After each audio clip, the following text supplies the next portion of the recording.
chef de l'État et candidat à l'élection présidentielle.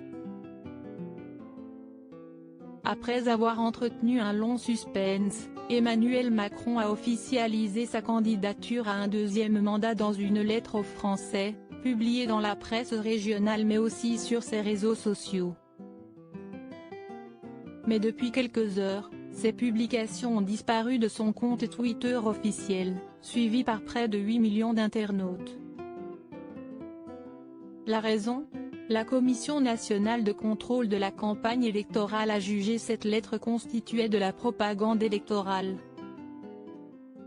Compte tenu des caractéristiques de l'utilisation de ce compte Twitter, utilisé de longue date et de façon prépondérante pour relayer des messages afférents à l'exercice de ses fonctions de président de la République, il était préférable de ne pas utiliser ce compte pour y diffuser de tels messages, a-t-elle annoncé ce vendredi 11 mars.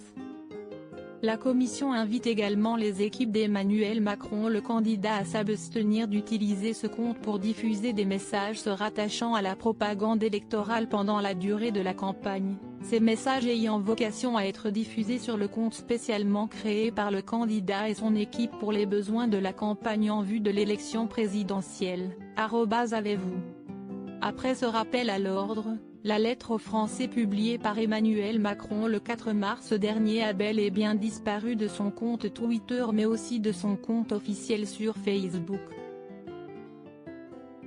Désormais, afin d'éviter tout mélange des genres, la biographie du chef de l'État sur le réseau social invite les abonnés à suivre l'actualité de sa campagne sur le compte @avez-vous.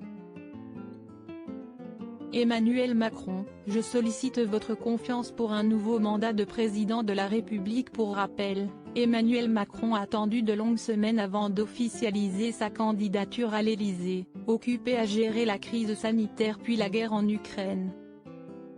À 37 jours du premier tour, le 10 avril prochain, le chef de l'État avait annoncé sa décision dans une longue lettre envoyée aux médias.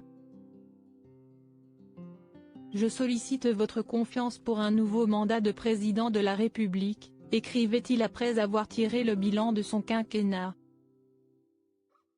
Je suis candidat pour inventer avec vous, face aux défis du siècle, une réponse française et européenne singulière. Je suis candidat pour défendre nos valeurs que les dérèglements du monde menacent. Je suis candidat pour continuer de préparer l'avenir de nos enfants et de nos petits-enfants.